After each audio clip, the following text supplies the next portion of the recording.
VP Sara. Aside dun sa office ni Senator Bato, sino pa po yung merong resolution? Hindi ko alam. Marami kasing draft na pinapakita sa amin. Pero at office kanya-kanyang walang ideya. sariling draft. Yung office Actually, pagkatapos nun, meron pa eh. Marami pang iba eh. Pero lahat from the office of Senator Bato? Or No. Iba-iba. Ay, hindi ko nga alam kung sino. Kasi nga, minsan, di ba nag-uusap-usap kami sa floor, tapos ilalatag, isusulat kung anong maayos. Joint effort lahat. May iba pa pala, Sen? Ay, oo, Ilan marami na yung nakita nyo? Yung linabas sa media, parang ikatlo na yata yun. Tapos mula noon, meron pa akong nakitang iba. Dalawa pa yata. Ma'am? So may 5 kayo, ma'am, na nakita? There are at least 5? Hindi ko na maalala. Kasi yung iba bahagya lang, di ba, nag-e-effort mag-draft. Ganyan naman talaga ang lawmaking. Pero ma'am, sinong Ay, sige. Sorry. So parang, Sen, sabi nyo? Group effort. Parang group effort based on chismis. Pero Sounds sinong nasa familiar group? ba? Ma'am, Nauso yun eh. Ano, Sinong Duterte nasa group? Black ba, ma'am? Yung may Hindi. group effort? Hindi. Sorry, ma'am. Iano ko lang, Sen, ha? So parang third na kasi Hindi. nakita ninyo. Alam mo, tuwing may panukala, lahat talaga tulong-tulong. Ganon talaga yun. At walang kinalaman sa partido, sa Duterte 5, sa kung sino-sino. Talagang lahat ay interesado. Kailan nyo napansin? Mismo yung admin, sa palagay ko, interesado na mawalang bisa na yan. Kasi kinakabahan din na matalo. Aminin natin. So hindi lang po mga Hindi.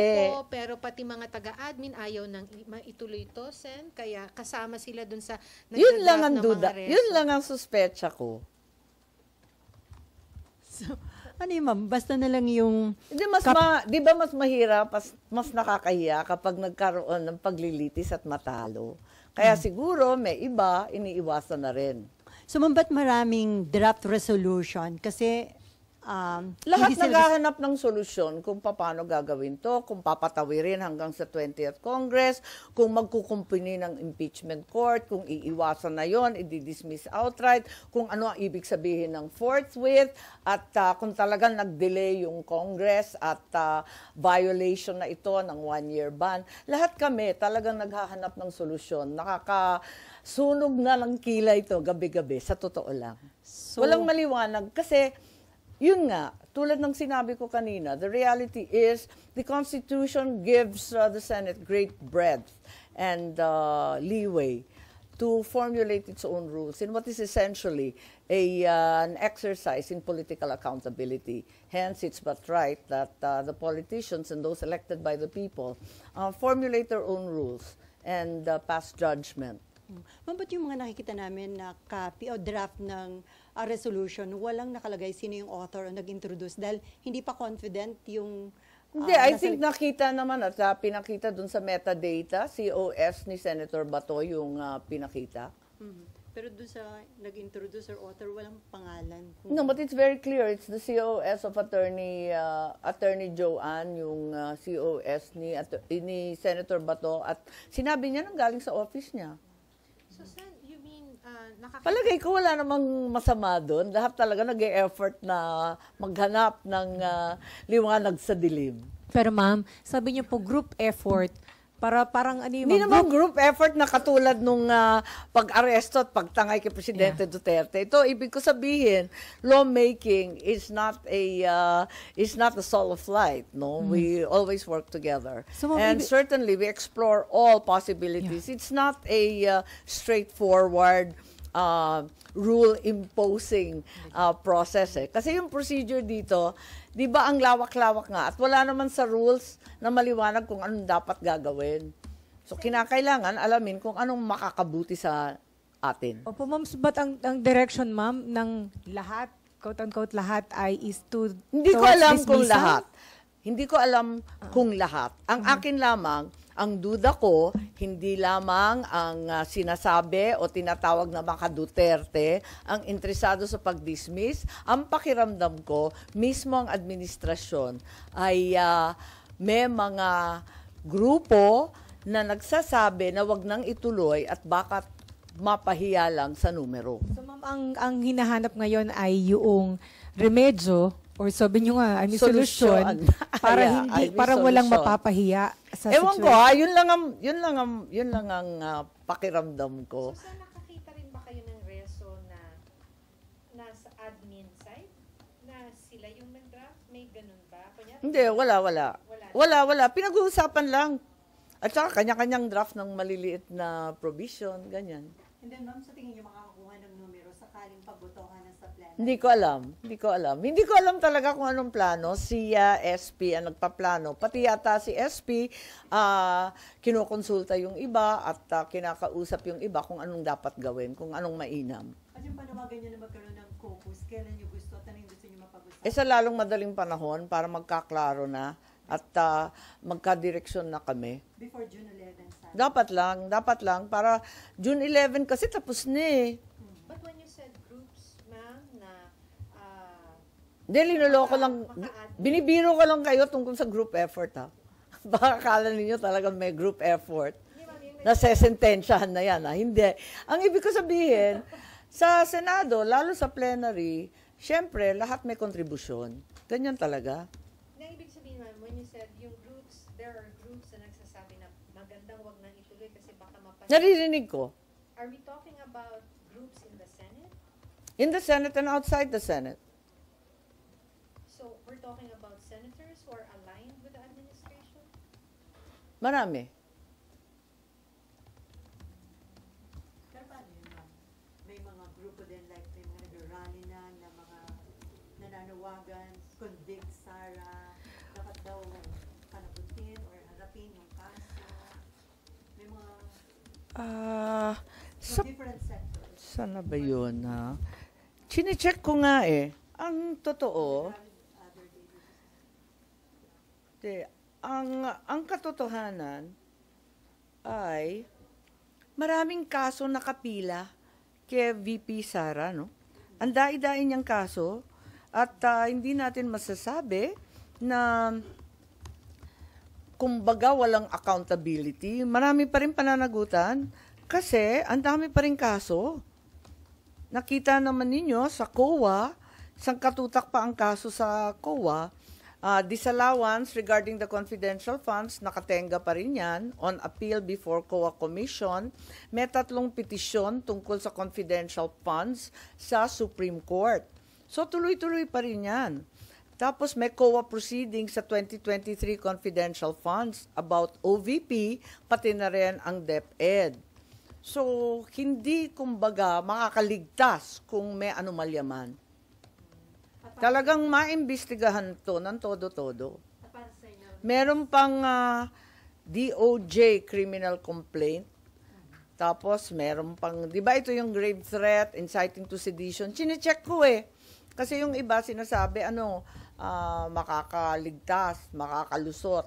Hindi naman, wala naman lusutan. Alam naman natin ang ending ng impeachment, di ba? Magpipila pa rin ang kaso. Ang totoo, may kaso na eh. so para sa inyo, yun ang mas tamang step or Well, sa ngayon, unless mag-umpisa na naman ang panibagong impeachment. Pero ma'am, kasi may mga sinasabi rin na pag hindi nag-impeachment trial, that would deprive the Vice President of her opportunity to defend herself dun sa mga allegations. And sabi din naman niya, handa siyang humarap, gusto pa nga niya ng bloodbath. So why deprive her of that? Ang sa akin naman, walang kinalaman sa pakiramdam o nais ni VP. Ang sinusundan lang natin yung batas. Para sa akin, mali yung pagpapadala rito. Invalid na kagad. Kasi 4 na complaint. Bakit inupuan yung 3? So ma'am, yung Tapos magtututuro ngayon. Hindi naman yata tama yun. Ma'am, yun ba yung practical way out of this? na yun, makita na invalid siya. I'm not really looking for a way out because like I said, there will be no way out. Accountability will remain and responsibility will have to be assigned. If there's any malfeasance, misfeasance, nonfeasance, if there's any criminal act involved, certainly COA, the Supreme Court, the DOJ will get to the bottom of it. Ma'am, you're vying for Senate presidency. Naniligaw ka na ba sa mga kasamahan mo para suportahan ka? Hindi. May nakisuyo lang sa akin kung baka ako na lang daw ang tatakbo. Palagay ko, ang gusto lang nila, makipag-umpugan ako kay Tambaloslos. Kay House Speaker. Pero hindi, hindi seryoso yun, ma'am? Or are you seriously considering to... Actually, hindi ko masyado iniisip sa totoo lang. Mhm. Will you say no? Ha? No. If you are offered, will you say no? Actually, nakikinig ako sa mga kandidato, 'di ba? Klaro naman na si SP Cheese tatakbo muli. Klaro naman na si former SP Tito Sen nagre-recruit din. Lahat sila nangangampanya. Nakikinig ako. Pero para sa akin, tulad ng sinabi ko noon, dapat may klarong plataforma. Talaga bang ipagtatanggol ang ating budget? Yung paglulustay ng bilyon-bilyon ng 2024 na lumalapan noong 2025. Mauulit ba yan? Kasi nagpalit kami ng SP. Para sa akin, bumoto ako sa bagong SP dahil sa nangyari sa 2024. Yung pala, mas grabe ang mangyayari sa 2025 na election year. So, gusto ko ng confidence na talagang hindi ito mangyayari ulit. Pagkatapos noon, siyempre, yung integridad ng Senado, pagtatanggol ba, yan, mga issues yan na kailangan talaga panindigan natin. So you're open? I think every senator will rise to the challenge. Mhm. Ilan na po yung nag-express ng support sa inyo, ma'am? I'm not free to say so. Mhm. Pero nag-text ka na rin ba sa mga colleagues ninyo? Ay, para- hindi. Ay, nagte-text. Mahilig ako mag-text eh. Marites ako eh. Talaga nagte-text ako sa iba't iba, pero hindi tungkol sa kampanya. Pagod na ang mga kampanya. Ma'am, balik ko lang po doon sa impeachment. Ma'am, sabi nyo, lahat naghahanap ng solusyon. Ma'am, Oo naman, kasi Opo. talagang mahirap itong sitwasyon natin. Kailangan magklaro. yes, ma'am. So, hindi nyo, ma'am, anong malamang na mangyayari, hindi na magko-convene ang Senate as impeachment Hindi court ko on alam. Wednesday? Hindi ko alam. Ayoko mag-speculate. Dahil, like I said, we have all the options open. Every senator has his or her opinion, and we respect their right to air their views. Wala pang consensus sa madaling salita. But what solution are you looking for, Sen? When you said... Well, the best way to deal with the impeachment complaint endorsed to the Senate, obviously. Whether it bridges over to the 20th, whether that's no longer possible, whether we take cognizance and constitute as an impeachment court, etc., as we've spoken about repeatedly. Ma'am, kasama po ba kayo dun sa nabanggit po ni Senator Bato that there are senators na nag-i-input dun sa draft? Oo naman. And ano po yung inputs na nakikita niyo? Kasi nga yung input ko nga, yung sinabi ko kanina, napalagay ko, yung validity nung in-endorse sa amin dito sa Senado should be assailed in the first place.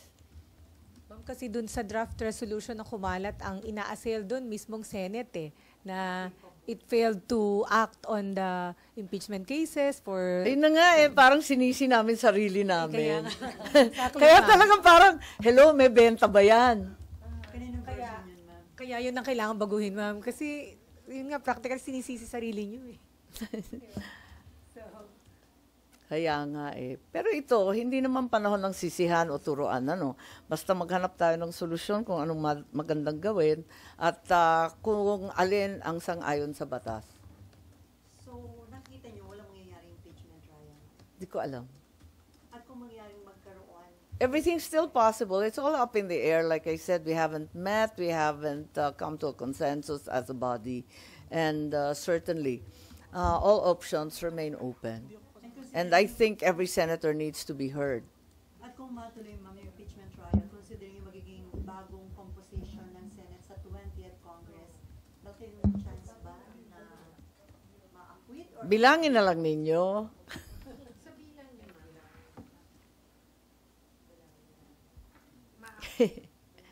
If it's a political... Bilangin na lang ninyo nga. Sen, can, Can we clarify, Sen? Do you think there's no numbers to convict the Vice President as we speak of the composition, whether sa 19th or 20th Congress? Well, I've loosely said that walang numero. Pero ang realidad, kapag impeachment, it stands and dies on the basis of evidence, clearly. So I can't make such a roughshod statement, given that the reality is no evidence has been presented at all so far. Ma'am, yung ibang mga senators po, they are maintaining na constitutionally bound yung Senate to convene. That's right. That's the argument of the minority. Opo, pero ang argument niyo po ba is dahil invalid yung articles of impeachment na pinadala ay wala na din yun? Yung ganong Well, I have very serious concerns about the validity of the impeachment endorsed to the Senate.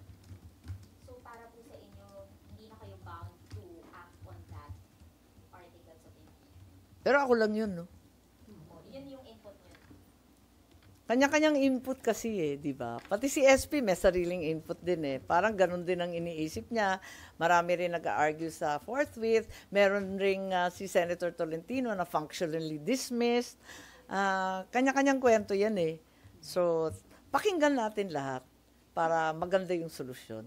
Kung yung effort na maghanap ng solution para ma-dismiss yung impeachment case against VP Sara. I don't think that's necessarily the case. I don't think an outright dismissal is the goal of each and every senator.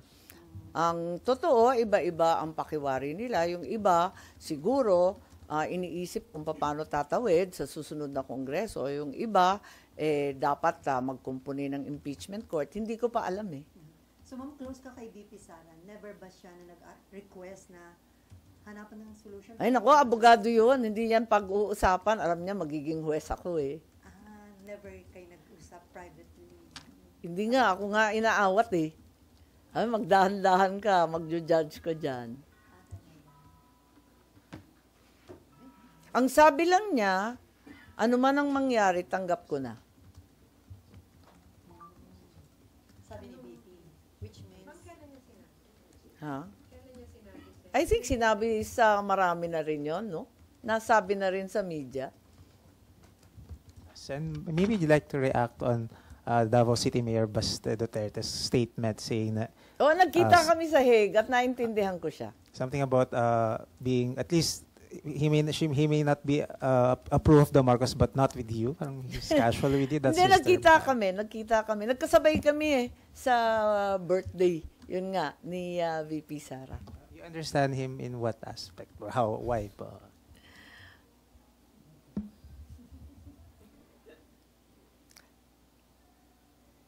Lahat ng Maka-Duterte, lalo na yung pamilya ng Duterte, talagang masama ang loob sa nangyari. Maski ako, umiyak nung nabalitaan ko. So naintindihan ko ang hinagpis nila, ang galit nila. ma'am, after midterm elections, At pag pumunta ka sa The Hague, mararamdaman mo, kasi ang lungkot-lungkot doon, kawawang-kawawa talaga ang dating Pangulo. Ngayon pang tumanda at may sakit, diyan pa nagka-problema at mag-isa. Mabuti nga nung pumunta kami, uminit na Ang lamig-lamig daw dati. ma'am, after midterm elections, ang daming pinapalabas na orders si Presidente, like yung pagsasubmit ng courtesy resignation ng mga cabinet members, ng mga GOCC's head. Well, so far, 2 pa lang naman ang tinanggal. Pero do you think maganda itong ginagawang hakbang ng Pangulo para sa last 3 years niya maging maayos, effective yung kanyang pamumuno? Ay, hindi ako mahilig ng mass resignation kasi nabubulabog lahat. Pagkatapos, sana may tunay na pagbabago, maliwanag ang boses ng taong bayan nung eleksyon. Ayaw talaga nila ng pang-aapi sa mga Duterte, ang walang humpay ng pamumulitika, ang walang tigil na pagbabaliwala ng tunay na mga problema tungkol sa agrikultura at pagkain, ang hanap buhay, ang trabaho, kinakailangan tutukan talaga ang tunay na problema ng taong bayan. So, yun tungkol sa mass resignation, medyo very bloody naman yata yung proseso. At hanggang ngayon, dadalwa pa lang naman ang tinatanggal. Ano bang masasabi natin? 4 lang ang tinanggap, 2 lang ang cabinet level.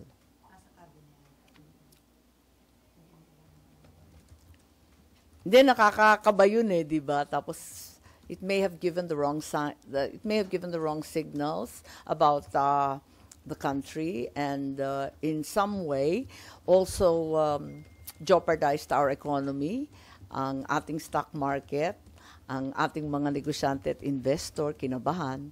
So, parang nakaka-nervous naman ang nangyari kung ang pakay lamang idadalawa palang gabinete.